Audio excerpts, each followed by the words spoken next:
Hey, I'm going to go home today from the gym. I'm going to leave your gym and I'm going to go home and sit at my kitchen table for the next 45 minutes and think really, really hard of who I can refer to your business. Said no one ever, right? People are busy. They don't care. But it's your job to give them the tool to be able to get them to do that.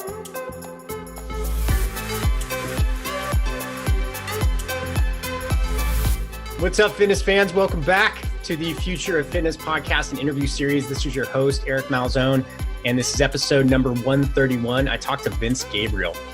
So Vince, in this podcast, you get just a few decades of gym ownership experience, chatting about all things fitness and gym, and it was great. I mean, he has a highly successful gym. He now runs a mastermind group for gym owners. I know he's always expanding his influence and his impact within the industry. So great guy. His story is outstanding. I didn't know some of the story and his background until I got this interview with him, and it was awesome. And there's a lot of really, really high value content in here as far as like how to boost referrals, systems for referrals, right? He gives us a little bit of his secret sauce and how he does that.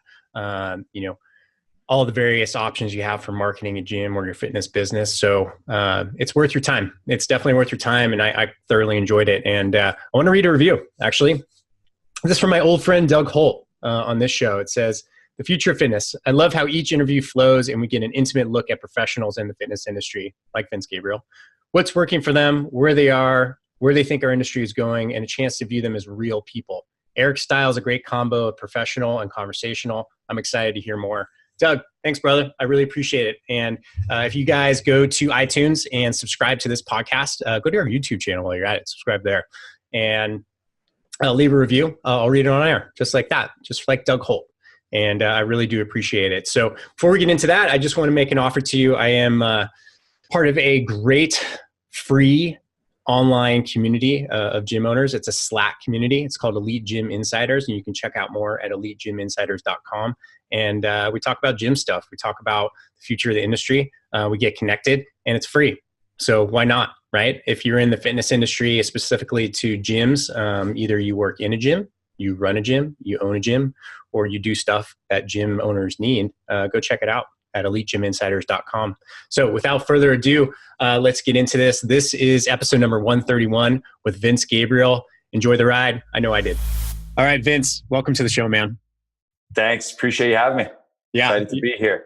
Yeah, I'm glad to have you. And you nice to be a guest on someone else's podcast. I spend so many hours on my own. Yeah. It's nice to be just answering the questions. Yeah. So. Yeah. Well, hey man, you're in my world now, Vince. So buckle up. Right. Yeah. Well, if your world is like woods and lakes and forests, like I'm there. Like it is. I've had enough of the New Jersey. So it is. And you said something really funny, and it's probably why I'm smiling, laughing as we start this. Is you're like, well, we've been preparing for this podcast for 19 years because you have over 10 years of gym ownership experience, and I have over 9. And yeah. I think, well, we could also add our years in the fitness industry before owning a gym. So 10 plus years as a gym owner, but then 6+ years as a personal trainer. Nice. So it's like, all right, I've been in the industry since 2002. Yeah. So well, let's do this. Back up, man. Give us your biography. Give us your story. The boring history. Oh, okay. So like I could go back a long ways till I could talk about Jimmy Superfly Snuka and how I got into the fitness industry. I should tell that story because it's kind of funny. Yeah, I want to know about Jimmy. Yeah. So I know, right? It always. So there was a gym. I live in Berkeley Heights, New Jersey, and there's like a couple of towns over called Chatham, and there was a gym called Liberatos Fitness Center, and it was like this, the meathead, the typical gym in like the 80s and 90s where. It was like, they had the Smith machines and the hack squats, and it was like a muscle head gym. And so it was like my first experience in like lifting weights ever was this Liberatos Fitness Center. And I remember my buddy, Nick Gregorio, who's a head football coach in New Jersey now, but his mom used to have this huge Lincoln Town car, and she would pick us up like every Monday, Wednesday, Friday. And we would go to this gym, Liberatos Fitness Center. And it was filled, and the the guy, all of a sudden I look over and there's this guy who's got his hair like all the way down over his head. And he's like walking around the gym, like really slowly, like walking back and forth. And I'm like looking at this guy and I'm like, this guy looks so familiar. And I was like a big WWF fan. Yeah. And I looked over, I was like, that's freaking Superfly. Like it was like legitimately Superfly, Jimmy Snuka. Like, and then he was there all the time. And you'd walk by and I was like an 8th grade kid. And I'm like, oh, what's up, Jimmy? How you doing? Like you got to know Jimmy Superfly Snuka. So that was like the first, and you remember the routine, right? Yeah. The routine was chest try, back by, and on Friday you did shoulders. And the following Monday, you were supposed to do legs, but then you always just did chest tries. Yeah. Again. And there was no training. There was no strength training for performance back then. No. Yeah, it wasn't anything like that. It was just everything was bodybuilding, and it was great. It was simple, right? Yeah, it was fun. It was fun. But so that was like kind of like my first thing in the fitness industry. And I played football in high school and then went and played college football. I played at Temple University, was an offensive lineman there for 4 years. Wow. And then majored in business and, really. How big are you, Vince? I was about 296 when I played. I think that was my highest. No, I was 4 cheeseburgers, which was a normal meal, away from 300. So I was 300. I just never saw it on the scale. How tall are you? I'm like 6'3" right now. Wow, you're a big boy. Yeah. So I was big then. Now. We're. But we're a big boy, yeah. But so I was offensive line, majored in business.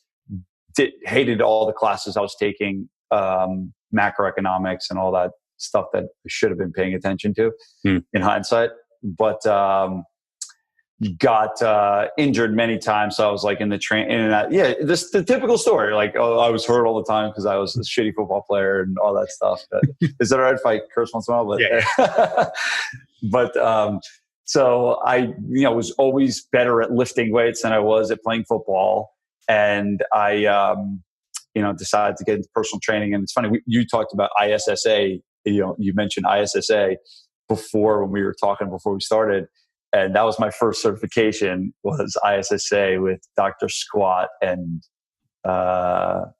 who was the other guy? Dr. Squat, and then there was Doc Crease was the other guy, and then my first professor. This is another great story, but my first professor, my first mentor in personal training, was a guy by the name of Tom Platz, and you know him, you know who he is, and you're making a face like you don't. But if I showed you a picture, I know the name. Yeah. So Tom Platz, and if you're a historian in bodybuilding, one of the most famous bodybuilders ever for the size of his legs.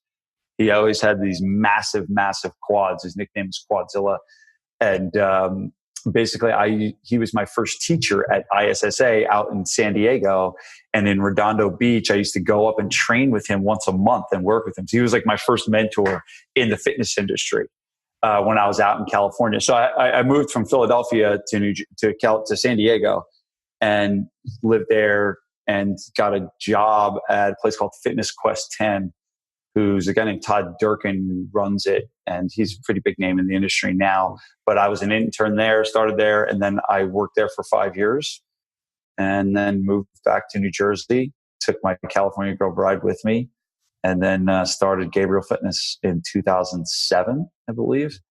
Nice. And then we just celebrated 10 years. We started the gyms, the first gym, the brick and mortar gym started in 2008, and then we just celebrated 10 years from there. Wow. Congratulations, man. Thanks. Yes. It's been a fun ride. Yeah. Yeah. I mean, given the general life cycle of most, boutique or owner operated facilities, you're doing really well. I mean, that's impressive to make it 10 years. So why gym? Why gym business? What was it? Was it for you the natural evolution of being a personal trainer?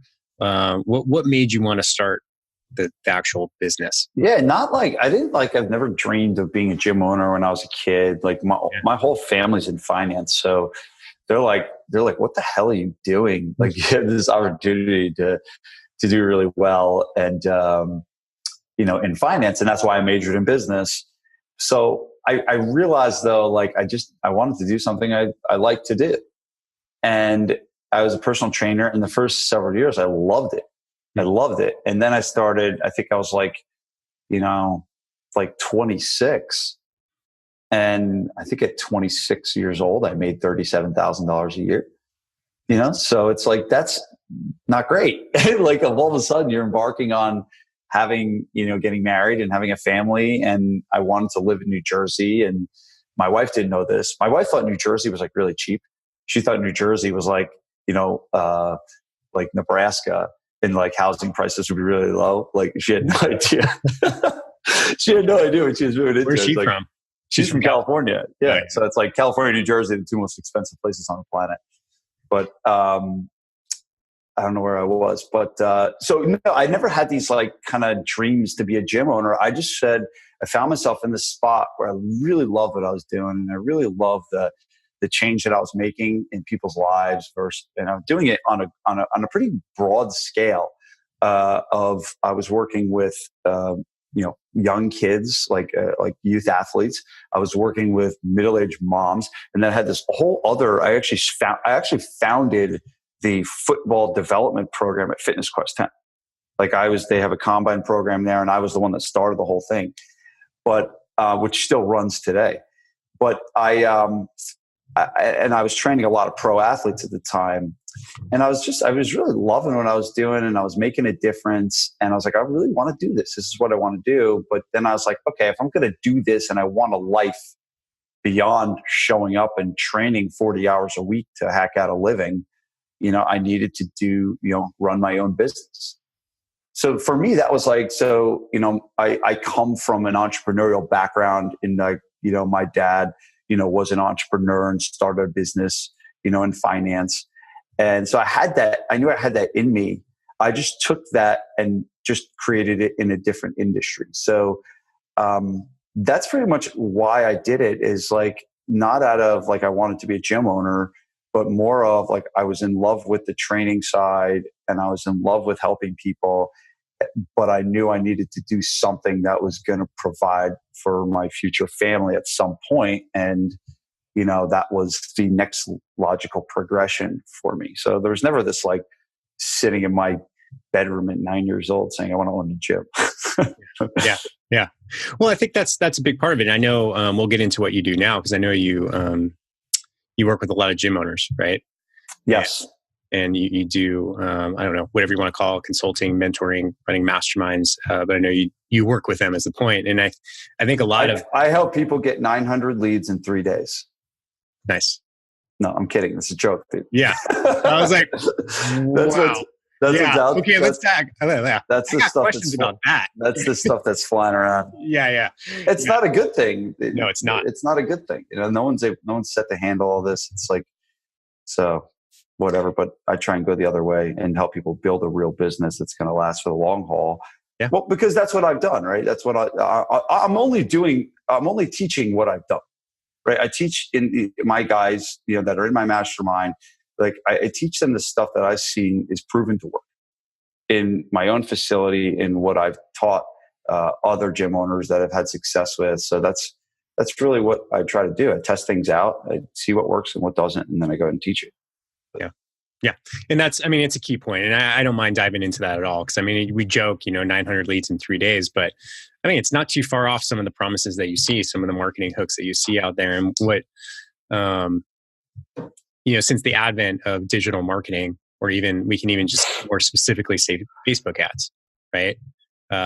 Which I think I started in 2014 running Facebook ads. And, right when it was like, I was shocked at the efficacy of the early on. And then it just got crowded, your message didn't work. And but you still have a lot of quote unquote business coaches, which prey on the uncertainty of business owners out there. Especially, I feel like the fitness industry is very, there's a lot of noise with this type of thing, but it's predatory. They promise certain things. They take a huge chunk of money up front, in a 90-day program that's going to get you to 6 or 7 figures, depending on what the promises are. And, it bothers me at times because it's true. Like you and I know, like if you're going to build a business that's going to last, it doesn't necessarily happen overnight, right? It takes time, and it takes great businesses practices that you have to tweak. But having people like you to help cut corners and show when people hire people like you or me, for that matter, it's not necessarily the wins that we've had; it's all the little failures along the way. Yeah. Right? For sure. I'd be curious to get your take on how, from your inception of gym ownership in 2008, through now, how have you seen the whole business change? Like the ease of getting leads, retention, all of it. How has it changed in your eyes? Well, you make a good point about how Facebook used to be like, it was so simple. Yeah. And so easy. And, there's some days where I wish it, would just come back. And, but then I don't want to, because I think what it made everyone do is it made everyone get lazy. Yeah. And I don't think that a lot of people that did Facebook, they really actually understood marketing, right? They didn't really understand the principles of selecting target market, of having the right message. And it was almost like this spoiler type of thing where it worked so well and it was so easy to get leads that you never had to exercise that muscle, that marketing muscle. And I believe that marketing and sales is the number one skill an entrepreneur really needs to have. For small businesses like ours. I mean, I do think that as you get in the higher ups and stuff, it really shifts to building a team and leadership and stuff like that. But to get a business off the ground, you need to be able to have the skill to get to a critical mass of customers. And that's kind of like what people never really learn, right? Because when do you learn that as a gym owner? You become a trainer and you learn all the X's and O's of training, right? And then you open up a gym, but you never were taught on how to acquire new customers. And you do things like, and hire an ad guy, and you depend on that ad guy to run the ads for you. And then they make these promises and the ad stops working. And then you have no idea what to do. You have no idea how to actually do that because you don't understand the founding principles of marketing.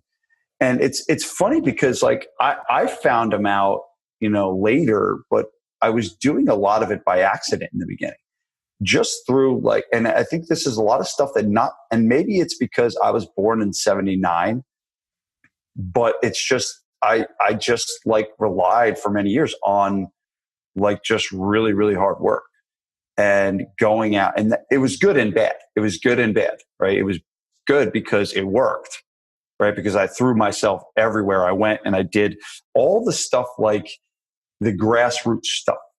I went and I worked for free for sports teams. I went and I set up booths at the 5K. I did talks at the local PTA meetings. I did it all. I did it all. And I was everywhere. And I was very, very rooted in the community. And that is what got my business off the ground. Not a Facebook ad. My first Facebook ad was 2015. And we had been very, very successful before any Facebook ad.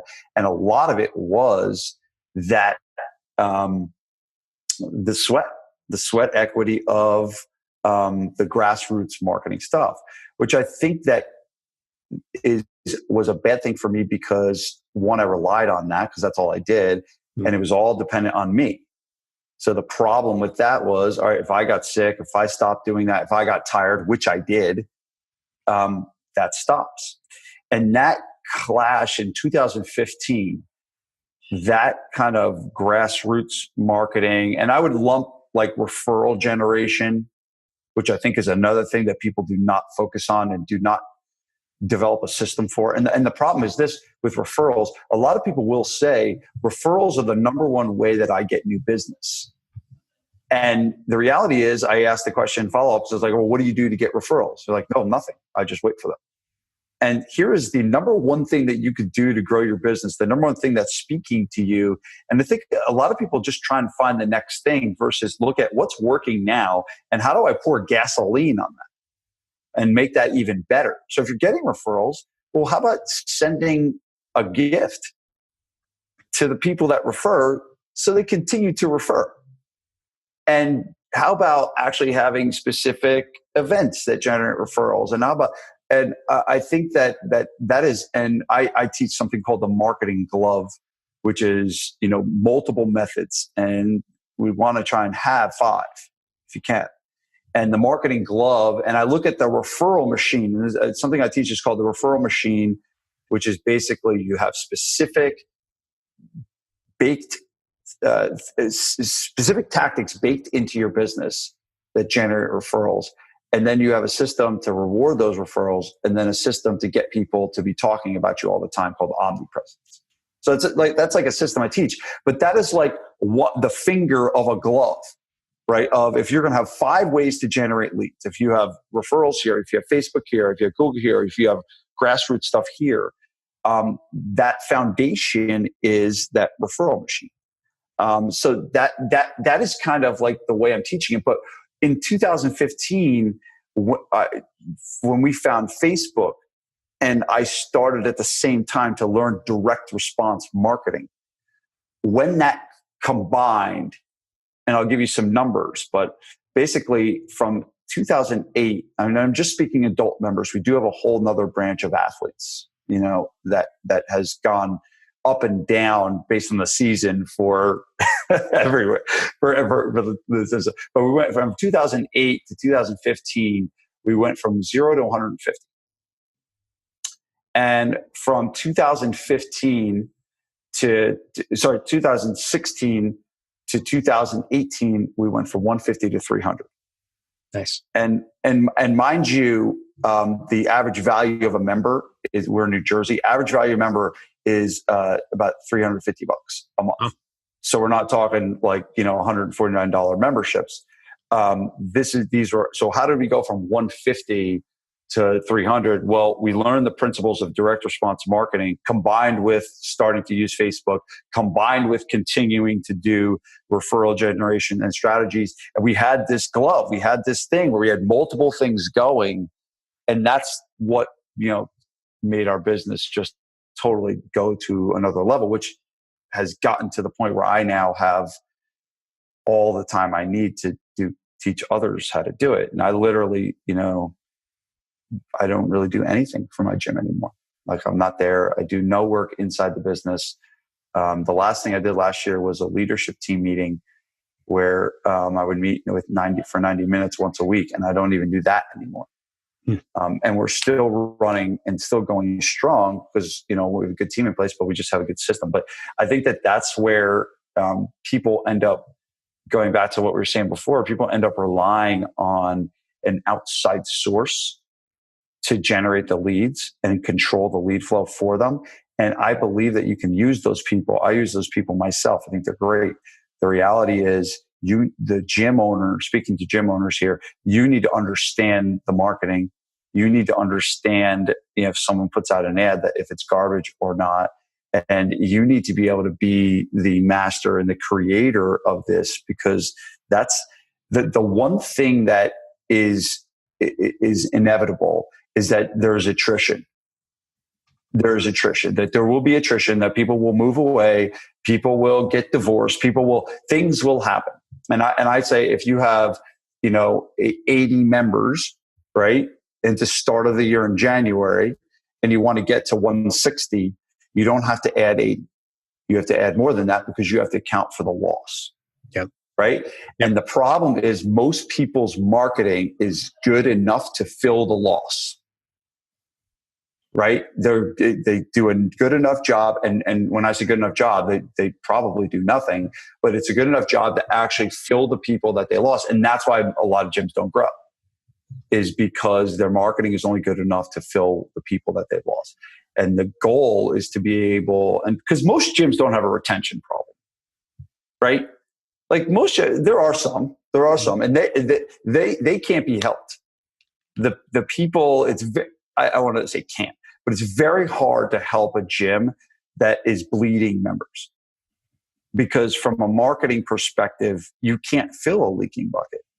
So the number one thing that I look at too, and I look at my members, is like, what is your retention? And is that the first thing that needs to be fixed? Is that the first thing is, do you have a culture problem?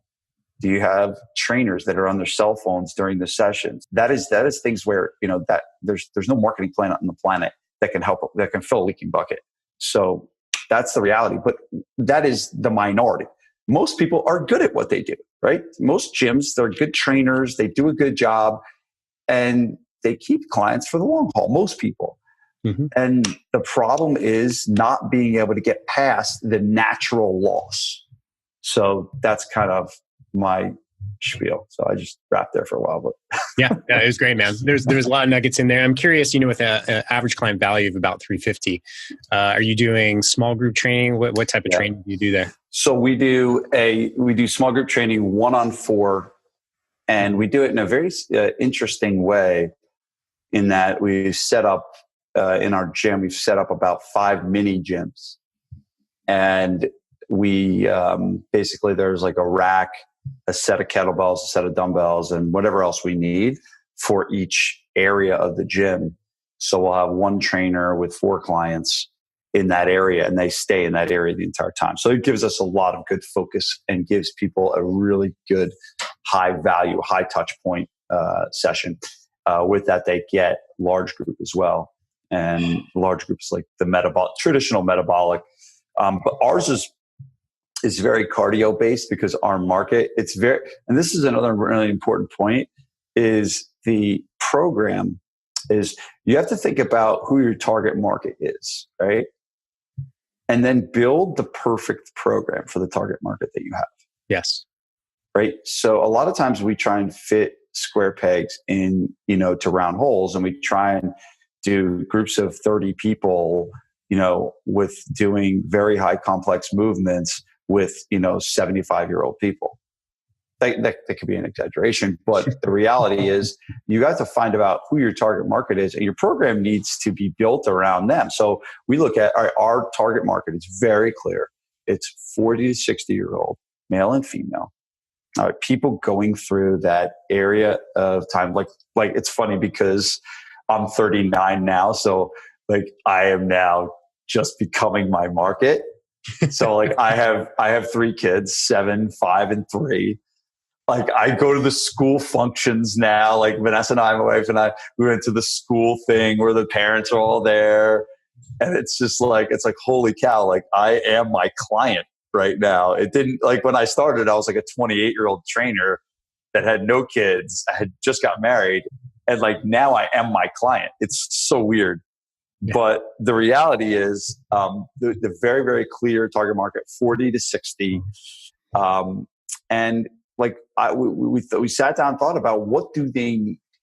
All right. What do they need? Well, they need to lift weights, right? They need to lift weights, and they probably don't want to pay, $1,200 a month for a personal trainer, but they still want to have personal training.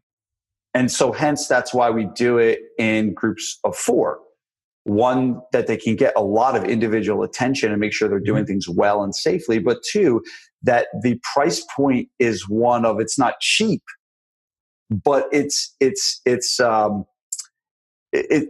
not cheap, but it's something that's sustainable versus paying $1,500 a month for a personal trainer. I don't know how sustainable that is over the 10. And then we have had clients that have paid us $350 a month for 10 years. Yeah. You know what I'm saying?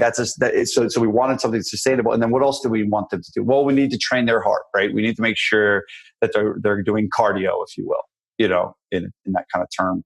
And, what do we know for sure? We know that they're not going to do it on their own, right? We know that if we just said come twice a week and train, that they're going to come twice a week and train.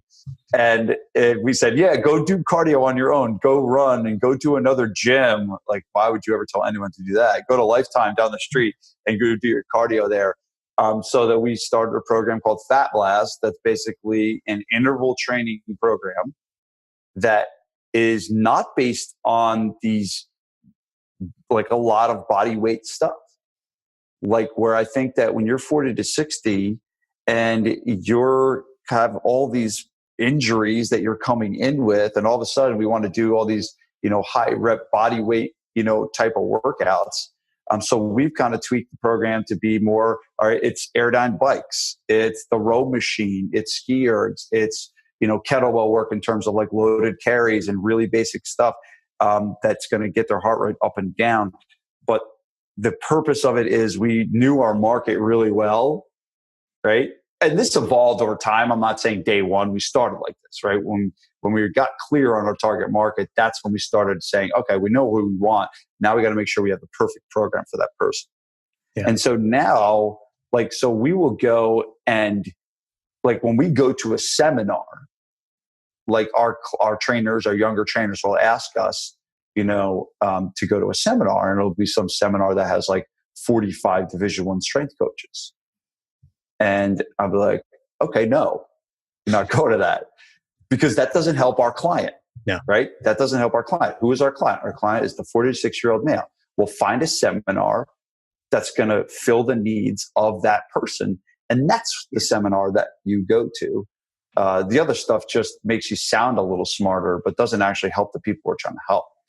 So that's kind of to answer your question of the really, really long answer to your question of it's great. It's small group and large group. yeah. That's great. No, it's important for people to hear the details and the why and what you said about, really honing in on the target audience of 40 to 60. And, I fall in that. I'm 42.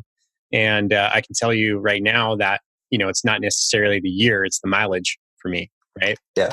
I need to be very careful what I do with my training, because there's so many other things I want to do living in Montana. Right. And I think if there's something we can dive into, if you don't mind, without giving up your secret sauce, but I think it's really beneficial to our listeners, is referral generation, tactically, because it's the best. I mean, you get a referral, it's not even a lead really. It's just, you're taking an order, right? You're just simply, they're ready to sign up. Right. And it's always the best. They last the longest. They're the easiest to work with. Takes little to no follow-up, because it's kind of just one meeting and they're in, one consultation. So yeah, let's dive into referral generation, man. Yeah. So I think the first thing is that you can never just expect referrals. That is a recipe to just, I said before, is you're really sitting and waiting for these referrals to come in, and you will get some referrals. Think about you said, a really important, very smart thing, that the highest qualified clients that you sit down with will be the ones that are referred. But you can't expect them. And the most important thing you need to do to be able to generate really qualified referrals on a consistent basis is to have actually a system. And I'm okay kind of sharing it. But the first thing is when you want to have a really good referral system, it's got to be baked into your business. You can't just say, all right, today we're going to focus on referral generation. You need to kind of start setting your business up as the entire experience for the client is generating referrals. So, for example, one of the things that we'll do, we will, when we get a new client comes in, we'll always ask them, how they got to us. All right. That's always the first question we ask, because one, that kind of builds rapport with people, but that kind of sets the tone, right? That question, and we also ask this over the phone too. That question kind of implies that people that come to Gabriele Fitness refer their friends. Right. So we're putting into the mind of the client that people that come to this gym tell their friends. So that's kind of the first thing, is to start kind of building it into the culture and the language, and even going as far as introducing clients to each other and things like that. So you want to kind of have this connectivity and built into your systems. The second thing is you must have very specific referral tactics that you employ on a regular basis that are tied into the system. And I'll give one that's the most effective that I have helped so many people just telling this with. So this will be a joy to your listeners. So do you know what the reticular activating system is? No, I don't think so. So basically, it's a part of your brain. So when you go and you buy a car, and when you buy that car, you're excited about the car, and then after a few weeks after you're driving that car around, you see that car everywhere on the road. Yeah. Yeah. Right? Yeah. Like it just happened to me. Yeah. All right. Yeah, exactly. So that's the reticular activating system in your brain, where something that just happened to you, a recent event, what you're happy and excited about, is on your mind. Well, that's the same thing when someone signs up for your gym, right? And you want to take advantage of that special time, because that's when people are going to be the most excited, when they sign up for a membership. Hey, I just joined this gym. I just did this, because they're focused on, these are the people that, and you might have already helped them if you did like a trial membership, but this is the promised land. This is for me. I trust these people. They're going to help me get to what I want to accomplish. And people, what gym owners do is they don't take advantage of that. And one of the best things that you could do is give them a tool to refer. Because the number one thing you got to know about referrals is hey, I'm going to go home today from the gym. I'm going to leave your gym, and I'm going to go home and sit at my kitchen table for the next 45 minutes and think really, really hard of who I can refer to your business. Said no one ever, right? People are busy. They don't care. But it's your job to give them the tool to be able to get them to do that. So what we do, and this is, it's the most brilliant referral strategy ever. When they sit down and when they sign up for the membership with us, we will give them a black metal card. And the black metal card, I mean, I'm telling you, this thing looks like it would stop a bullet. All right. And it is like, it's black, it's sleek, it's great. And we pull this thing out, and when you drop it on the table, it sounds like there's a gun going off. It's really cool. But you pull out, and the metal card is not the thing. The metal card just makes it that much better. But we give them this metal card, and we tell them that, hey, we truly appreciate you becoming a member here. I want to give you a gift. And this gift is for a free month at GFP. And then we ask them this, and we start talking about it. And the goal is to try and get them to talk about a specific person, right? So we're not going to give them 5 cards, right? We're not going to give them 5 cards, because 5 cards implies, I got 5 of these things, versus 1 very high value, very, very special gift. And who is that first person that pops into your mind, right? That may want to do this, and then start leading the conversation around down. Who is that person? And I use this in my own consulting business. Mm-hmm. And I took this to another level. So we had our mastermind down in Orlando, Florida. And I brought big bubble envelopes down there, big bubble envelopes for them. And when they come to the mastermind, I give them lots of cool gifts and things like that. But I brought these big bubble envelopes, and every time in the mastermind, I ask for a referral. Every time.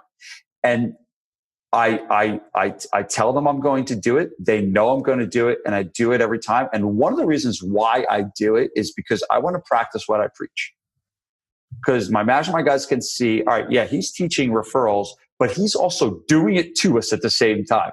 Because it's kind of like this tongue-in-cheek thing. Like, here I am teaching them about how to generate referrals, and then I'm doing that to them at the exact same time. Sure. So I had them write down, I said, hey, think of one gym owner that would be really awesome to join this mastermind.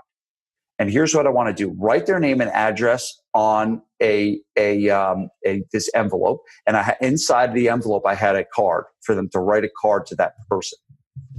So and then what I told them was, I had a flyer for this. I told them, I've written 4 books. I'm going to stuff all 4 of my books into this large envelope.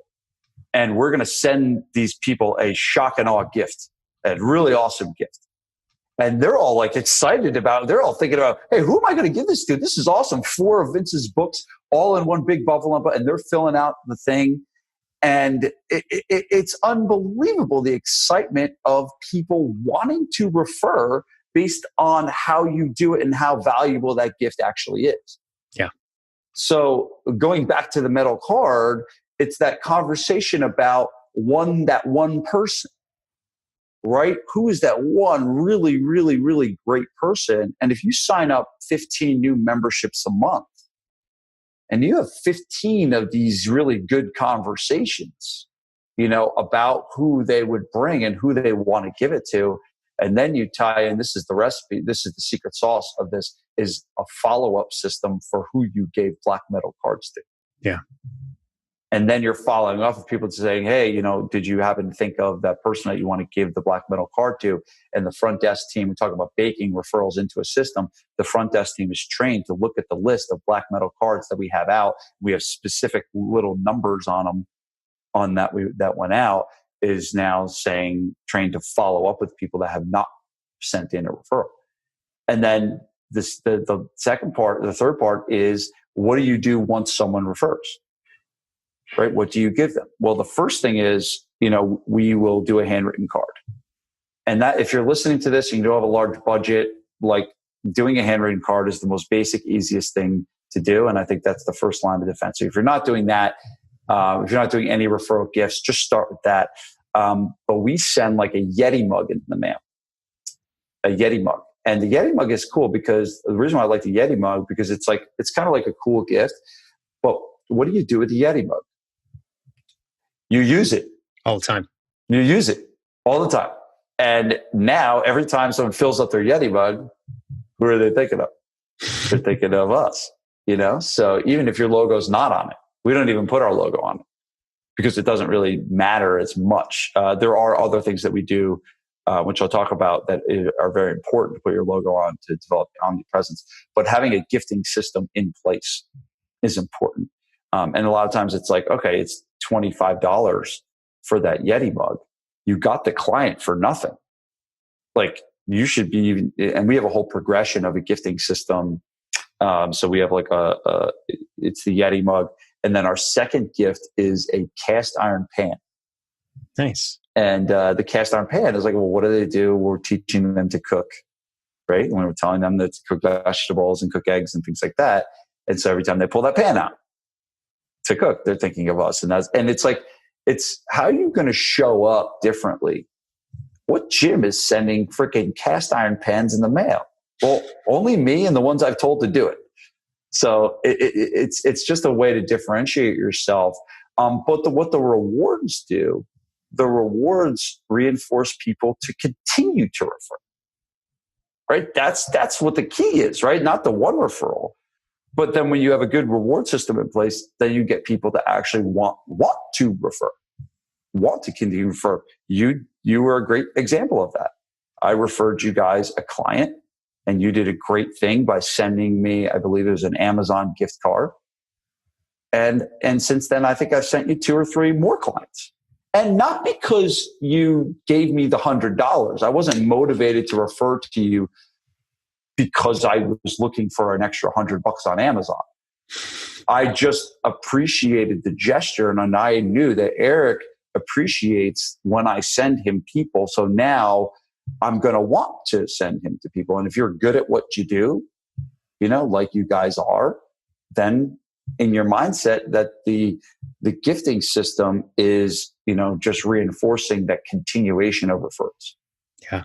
Yeah. It's so good, man. It's so great. And what's funny is I had metal cards as well, and I had them numbered, and we only told people when we gave it to them, like, hey, there's only 10 of them out there. So if you don't use it in the next, 2 weeks, I appreciate it if you dropped it back off. Yeah. And no one wants to drop that card back off. Nah. Right. It's like a head down in shame walked into your office, and they're probably just like kind of hoping you're not in the office and throwing it on the desk, right? Kind of thing. Yeah. But it does work. And truth be told, I could have executed it better over time, but I simply got lazy. And, because my Facebook marketing was so good, right? Yeah.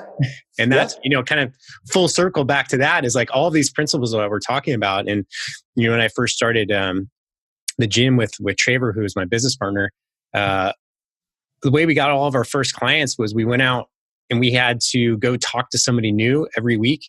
And if we didn't, we owed each other $20, right? So on Friday, it would be like, good. Okay, whose business card did you get? Who'd you talk to, right? And, if we didn't, it's $20 on the spot right there. And it was those little things that over time, you stop doing because maybe you start to get a referral machine built up, and then you get, like I was talking about, I don't know if laziness, you get complacent. I think complacent is a better word. Right. So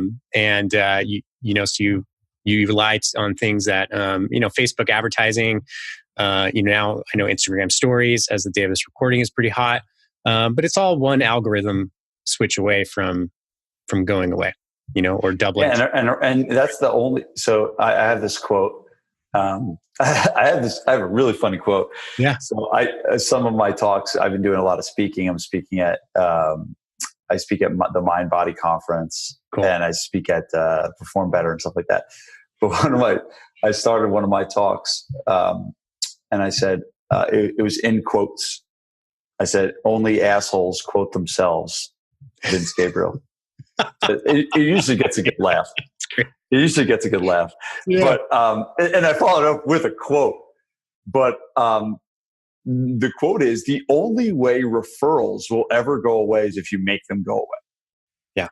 Right? You can't control what's going to happen with Facebook and all this stuff, but you can control referrals. Like you can control if you continue to deliver a really, really great. And here's the thing too: you can have a great referral system, but if you have a crappy product, it ain't working. You must be good at what you do, and then when you combine being good at what you do and getting results with a really, really well thought out referral system, that is. And I've been doing referral stuff for years, but really, a guy named Jay Abraham is the guy that I follow, and he takes it to a whole nother level. And it's funny, I talk to Jay on the phone, once a month, and he's a very, very, very interesting guy, but is just an encyclopedia of information on how to grow a good business. So awesome. Yeah, it's cool.